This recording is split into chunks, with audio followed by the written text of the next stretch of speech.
राहुल की किस्मत उसे एक मुसीबत से निकालकर दूसरी मुसीबत की तरफ धकेली जा रही थी। जैसे तैसे राहुल आयशा और आर्यन की मदद से बीएसएफ के जवानों से बचकर सरहद पार कर पाया था और अब जब वो अपनी मंजिल के इतने करीब था तो उसे चारों तरफ से आतंकवादियों ने घेर लिया था।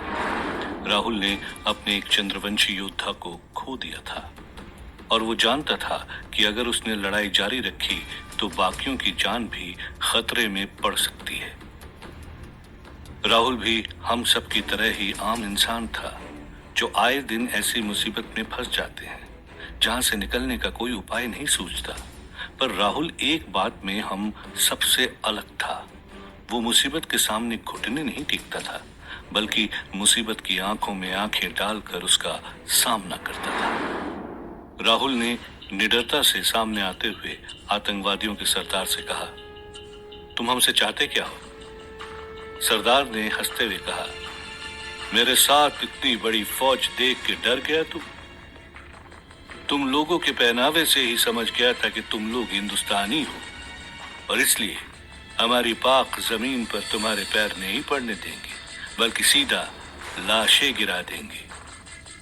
राहुल ने अपने चारों तरफ देखते हुए कहा, तू हंस, क्योंकि मैं तुझे कुछ नहीं करूंगा। तेरे बाकी साथियों को मारने के बाद मैं तुझे जिंदा छोड़ दूंगा। जानता है क्यों? ताकि तू जब जिंदा रहे तब तक अपनी पीढ़ी को बता सके कि एक हिंदुस्तानी 100 आतंकवादियों पर भारी पड़ता है। राहुल की इस धमकी को सुनकर सरदार भी चौंक गया। वो समझ नहीं पा रहा था कि इतने आतंकवादियों से घिरे होने के बाद भी राहुल की आवाज में डर क्यों नहीं था। सरदार ने राहुल से कहा, ऐसा क्या है तेरे पास जो चंद लोग होकर भी तू इतने सारे लोगों को ललकार रहा है? राहुल ने अपने गले से उस चमकते हुए चांद के टुकड़े को हाथ में लेते हुए कहा, मेरे पास ये है चांद का टुकड़ा। इसकी शक्तियों से मेरा कोई कुछ नहीं बिगाड़ सकता। उस चमकते हुए पत्थर के टुकड़े को देखकर आतंकवादी का सरदार भी हैरान था। सरदार ने राहुल से वो पत्थर मांगा, पर जब राहुल ने वो पत्थर देने से इनकार कर दिया तो सरदार ने आयशा के सर पर बंदूक तानते हुए कहा, सोच ले, पत्थर मुझे नहीं दिया तो इस मोहतरमा का यही कत्लेआम हो जाएगा। आयशा की जान खतरे में देख राहुल ने चीखते हुए कहा, अगर उस लड़की को कुछ हुआ तो तुम में से आज कोई भी जिंदा नहीं जाएगा। आयशा पर बंदूक तनी देख राहुल के चेहरे पर परेशानी साफ झलक रही थी। सरदार समझ गया था कि ये लड़की राहुल की बहुत ही करीबी है। सरदार ने बंदूक के ट्रिगर पर उंगली रखते हुए कहा, मैं बस 3 तक गिनती गिनूंगा, सोच ले, वो पत्थर नहीं दिया तो इस लड़की की खोपड़ी फटे हुए तरबूज जैसी बन जाएगा। राहुल ने पलट कर देखा तो लेखा और सरिता भी परेशान थे। लेखा ने राहुल से कहा, राहुल, किसी भी हाल में ये चांद का टुकड़ा किसी और के हाथ नहीं लगना चाहिए, वरना सब कुछ तबाह हो जाएगा। सरदार ने चिल्लाते हुए कहा, एक। राहुल दुविधा में फंसा हुआ था, पर आयशा बिल्कुल चुप थी। शायद इसी पल के लिए तो वो राहुल के पीछे यहां तक आई थी। उसे जानना था कि जब चुनने की बात आएगी तो राहुल पत्थर और उसमें किसे चुनेगा। आज फैसला हो जाएगा कि राहुल के दिल में उसके लिए अभी भी प्यार है या नहीं। सरदार ने चिल्लाते हुए कहा, दो। राहुल के सामने अजीब सी परिस्थिति थी। किस्मत हमेशा उसे कठिन निर्णय लेने पर मजबूर कर देती थी, पर राहुल ने बचपन में ही अपने पिता की सिखाई एक बात की दिल से गांठ बांध ली थी। निर्णय ये सोचकर कभी मत लो कि क्या मिलने वाला है, बल्कि ये सोचकर लो कि क्या छूटने वाला है। इस तरह सही रास्ता अपने आप मिल जाएगा। और राहुल आयशा को किसी भी कीमत पर नहीं छोड़ सकता था। और तभी सरदार ने चिल्लाते हुए कहा, 3। दूसरी तरफ मास्टर अपने ही अंदाज में उड़ता हुआ गाने गुनगुनाता हुआ सरहद पार कर चुका था, पर चाहते हुए भी वो उस पत्थर को ढूंढ नहीं पा रहा था, क्योंकि जब तक वो पत्थर राहुल के पास है ना तो कोई राहुल को ढूंढ सकता है और ना तो उस पत्थर को। पर मास्टर को ज्यादा टेंशन नहीं थी। उसे पता था कि आयशा भी उसके कहने पर पत्थर को हासिल करने में लगी है, लेकिन अगर आयशा किसी वजह से विफल रहती है तो मास्टर के पास और कोई विकल्प नहीं बचता है उस पत्थर को हासिल करने का। मास्टर बस इंतजार कर रहा था कि किसी भी तरह राहुल उस पत्थर से दूर हो ताकि मास्टर उस तक पहुंच सके। वो राहुल जो पाकिस्तानी हवेली में इस वक्त टेंशन में खड़ा था, इससे पहले सरदार ट्रिगर दबा पाता, राहुल ने चिल्लाते हुए कहा, ठीक है, मैं तुम्हें ये पत्थर दे दूंगा। ये सुनते ही आयशा की आंखों में खुशी के आंसू थे। उसे यकीन नहीं हो रहा था कि राहुल आज भी उससे पहले ही जितना प्यार करता था। इसका मतलब साफ है, मास्टर ने जो कुछ भी आयशा से कहा था वो सच था। राहुल ने उस पत्थर के दबाव में आकर ही लेखा से शादी की थी। लेखा ने भी चिल्लाते हुए कहा, राहुल, ये तुम क्या कर रहे हो? तुम जानते हो ना, अगर हमने इस पत्थर को नष्ट नहीं किया तो पूरी दुनिया तबाह हो जाएगी। पर राहुल ने लेखा की तरफ देखते हुए कहा, मैं जो कुछ भी कर रहा हूं वो सोच समझ कर ही कर रहा हूं। ये कहते हुए राहुल ने लेखा को आंख मारकर इशारा किया। लेखा फौरन समझ गई। उसे चांद के टुकड़े को हासिल करने का नियम पता था। ये पत्थर तभी हासिल किया जा सकता था जब इस पत्थर का मालिक अपनी मर्जी से किसी और को ये पत्थर दे। तभी राहुल ने सरदार से कहा, पर मेरी एक शर्त है, तुम्हें आयशा को वहां से छोड़ना पड़ेगा। वहां से आयशा चलते हुए मेरे पास आएगी और यहां से ये लड़की लेखा मेरे पास से पत्थर लेकर तुम्हें दे देगी। मंजूर है?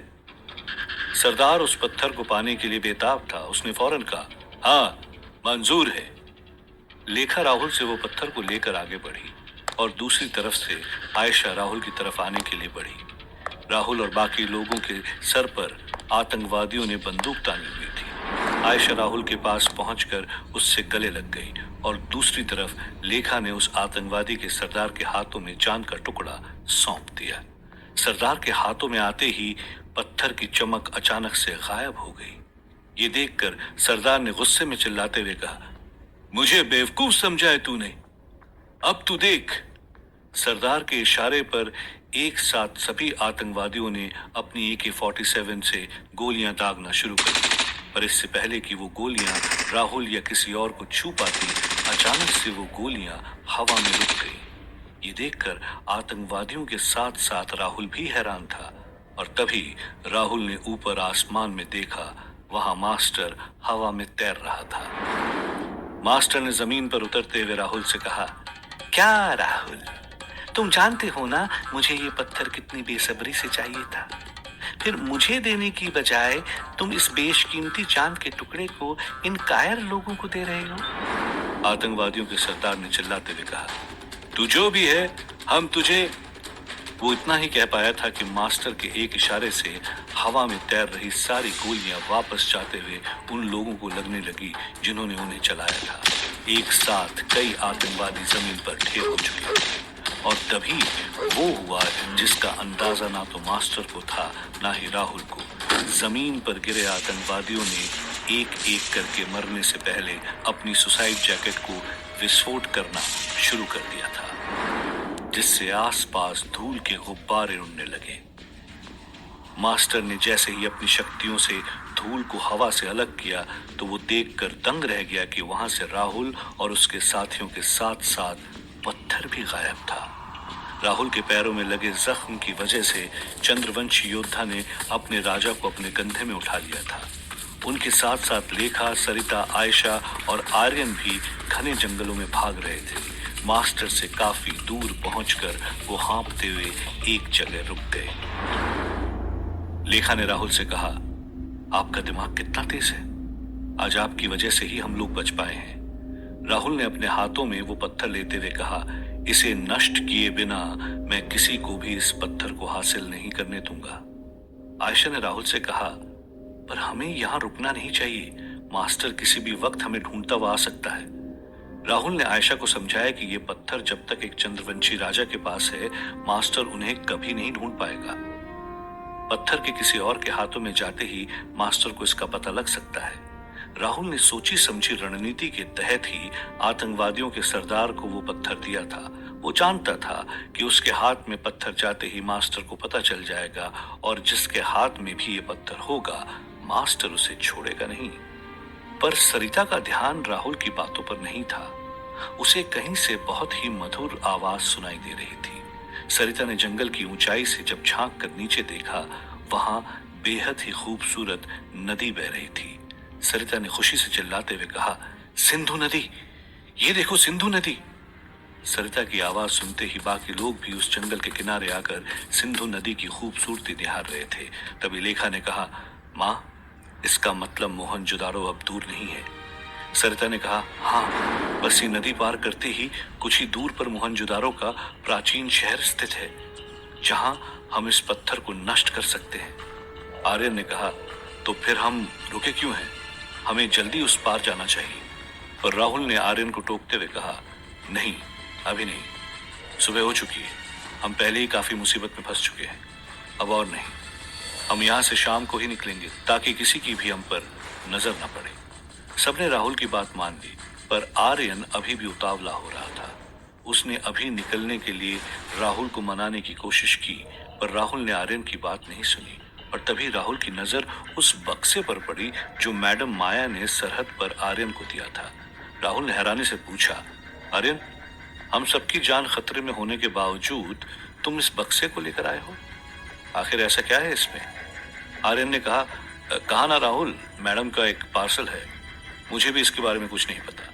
मैडम माया ने कहा था कि किसी भी हाल में इसे खोल कर मत देखना। राहुल ने चिल्लाते हुए आर्यन से कहा, तुम जानते भी हो, इस बक्से को बचाने के चक्कर में मेरे एक चंद्रवंशी योद्धा की जान चली गई। अगर वो ना होता तो अभी उसकी जगह वहां तुम्हारी लाश पड़ी होती। हटो सामने से, मुझे जानना है इस बक्से में आखिर क्या है। ऐसा बोलते हुए राहुल उस बक्से की तरफ आगे बढ़ा। तभी आयशा ने चिल्लाते हुए कहा, रुको राहुल, बस बहुत हो गया। आयशा की आवाज में गुस्सा साफ झलक रहा था। उसने राहुल से कहा, मुझे लगा था राहुल तुमने सच में मुझे चुना है, पर पता नहीं था कि ये सब तुमने पहले से ही सोच के रखा था। पता नहीं था कि ये पत्थर तुम्हारे लिए इतना जरूरी था। अगर मास्टर उस वक्त वहां नहीं आता तो हम मरे पड़े होते। राहुल ने आयशा को समझाने की कोशिश की, पर आयशा ने कहा, मुझे फर्क नहीं पड़ता राहुल कि तुम मेरे बारे में क्या सोचते हो, पर जरा आर्यन के बारे में तो सोचो। वो अपनी जान पर खेल कर यहाँ आया है। वही था जिसने तुम्हें बीएसएफ के जवानों से बचाया, और अब तुम उसी पर शक कर रहे हो? इतने मतलबी हो जाओगे मैंने कभी सोचा नहीं था राहुल। आयशा का गुस्सा देख राहुल ने अपने कदम पीछे हटा लिए थे, पर वो अभी भी जानने को बेताब था कि आखिर उस बक्से में है क्या। राहुल की योजना के मुताबिक हर कोई जंगल में ही विश्राम कर रहा था। सरिता बेताबी से सूरज ढलने का इंतजार कर रही थी, पर आर्यन बेचैन था। वो जानता था कि राहुल दोबारा इस बक्से को खोलने का मन बना सकता है, और अगर राहुल को पता चल गया कि इस बक्से में क्या है तो बहुत बड़ा तमाशा खड़ा हो जाएगा। राहुल को आंखें बंद कर सोता हुआ देख आर्यन उस बक्से को लेकर सिंधु नदी की तरफ बढ़ा। पर ये आर्यन की गलत फहमी थी कि राहुल सो रहा था। राहुल जानता था कि आर्यन ऐसा ही कुछ करेगा। आर्यन चुपचाप घने जंगल में उस बक्से को नदी के पास एक छोटी सी गुफा में छुपा ही रहा था कि तभी राहुल पीछे से वहां आ गया। राहुल ने कहा, बहुत कीमती है ना तेरे लिए बक्सा, हट सामने से, मुझे देखना है इसमें क्या है। आर्यन ने राहुल को रोकने की कोशिश की, पर राहुल ने उसे धक्का देकर दूर फेंक दिया था। राहुल ने जैसे ही वो बक्सा खोला तो वो दंग रह गया था। उस बक्से में भरे पड़े थे ड्रग्स के बड़े बड़े पैकेट। राहुल ने आर्यन की तरफ चिल्लाते हुए कहा, तो ये तोहफा भेजा है तेरी मैडम माया ने, ये ड्रग्स जो लाखों युवाओं की जिंदगी बर्बाद कर देगा? नहीं आर्यन, मैं ये तुझे किसी को भी देने नहीं दूंगा, यहीं जला दूंगा। आर्यन की आंखों में खौफ था। राहुल ने जैसे ही उस बक्से में आग लगाई तो उसमें से निकलने वाले अजीब से हरे पदार्थ ने न जाने कैसे राहुल को आग की लपटों में जकड़ दिया। राहुल की चीख उस घने जंगल में गूंज रही थी। आर्यन की भी रूह कांप रही थी राहुल को इस हाल में देखकर। राहुल के चिल्लाने की आवाज से लेखा और आयशा दौड़कर उसके पास पहुंचे, पर तब तक आर्यन वहां से भाग चुका था और राहुल जमीन पर पड़ा हुआ था बेजान। आयशा ने चौंक कर राहुल की नस पकड़ी तो वो भी दंग रह गई। राहुल की सांसें नहीं चल रही थी। आयशा ने चिल्लाते हुए कहा, नहीं राहुल, नहीं, तुम नहीं मर सकते। लेखा भी स्तब्ध थी। वो राहुल जो बुराई के खिलाफ इस जंग में अपना सब कुछ गंवाने के लिए तैयार था, उसी की सांसें थम चुकी थी।